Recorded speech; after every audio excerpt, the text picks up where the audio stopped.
Assalamualaikum dear students, how are you? I hope you are doing well. Student, today our Urdu work is इमला। सबसे पहले अपने notebooks को ready करना है, ठीक है। घर का काम है, उन्वान है हमारा इमला, डेट लगानी है। उसके बाद हमने 30 तक जो है वो इमला के वर्ड्स हमने सेकंड टर्म में कंप्लीट कर लिए हैं।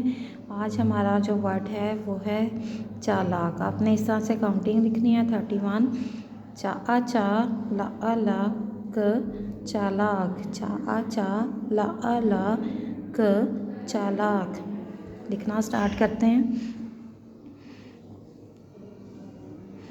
चा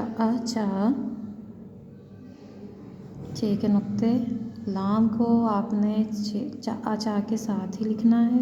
चा ला ला क चालाक, चालाक।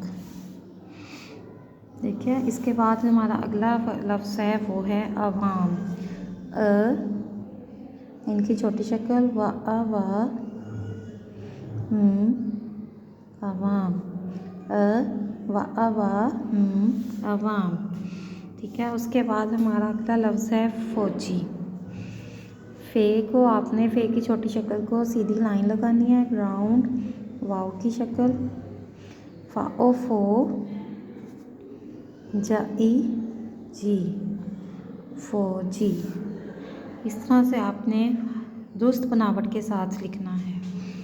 उसके बाद बेटा हम यहाँ पे जुमला लिखने लगे हैं। मेरा नुक्ते यहाँ पे, मेरा नाम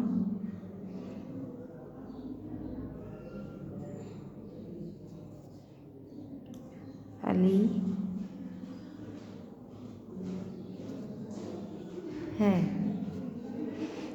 आखिर पे आपने ख़त्मा लगाना है, ठीक है बेटा। आपने इस जुमले को पूरा लिखना है, ठीक है। इस तरह से आपने अपना वर्क कंप्लीट करना है। अपना ख्याल रखिएगा। अल्लाह हाफिज़।